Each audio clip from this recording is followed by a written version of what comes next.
দয়া কই করত কন্যা? কোথায় দয়া করত? কোথায় রহমত করত? গুনাহ দিয়ে আমরা সব তো ভরে লাইছি, ঠিক কিনা বলেন? সবটা জায়গা তো শেষ করে লাইছি। মালিক রহমত কই দিত কন্যা? মালিক দয়া করত কোথায়? কোথায় দয়া করত? এই বাংলাদেশে আমরা মা চাষিরা জীবনে কোনোদিন ফজরের নামাজ পড়ে তসবি না পইরা ওজিফা না পইরা কোনোদিন চুলা ধরায় নাই। এটাই তো ছিল বাংলাদেশের ঐতিহ্য, ঠিক কিনা বলেন? কোথায় গেল সেই ঐতিহ্য? কোথায় গেল মা চাচিদের সেই কালো ঢিলে ঢালা বোরকা? কোথায় হারায় গেল? রাতারাতি বদলে গেলাম আমরা। আমাদের বিবিদেরকে পরায় দিলাম লাল, নীল, হলুদ, কমলা, বেগুনি টাইট ৮-৭ কাপড়। আপনার স্ত্রী আপনার চোখের সামনে সাইজা গুজা রাস্তায় যায়, মেয়েটা সাইজা গুজা রাস্তায় যায়, আপনার কলিজার মধ্যে একটা বারো আসে না, আহারে এটা কাকে দেখাচ্ছে? কাকে দেখাইতেছে? এ কথা একবার ভাবনা আসা উচিত ছিল না? কথা বলেন না? এই জন্য বাজার আমি অনুরোধ করছি, আমরা এক কথার ফেরিওয়ালা, এক কথার ফেরিওয়ালা। অর্থাৎ একই কথা আমি দিবানিশি বলি। আমি চেষ্টা করে চাইছি, আর কোনো কথা আমার কলজা দিয়া বাইর হয় না। আমি পারি না, কেন জানো? পারি না।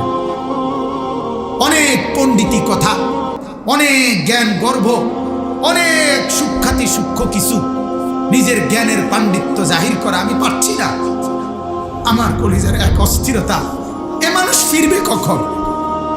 ফাফিররু ইলাল্লাহ, ফাফিররু ইলাল্লাহ। ও আল্লাহর বান্দারা, ফিরে আসো আল্লাহর দিকে। ইন্নী লাকুম মিনহু নাযীরুম মুবিন। আমি আমার মালিকের পক্ষ থেকে স্পষ্টভাবে ভয় দেখাচ্ছি। জাহান্নাম দেখা যায়, আযাব দেখা যায়, ও যে খবর দেখা যায়, হাসরের মাঠ দেখা যায়।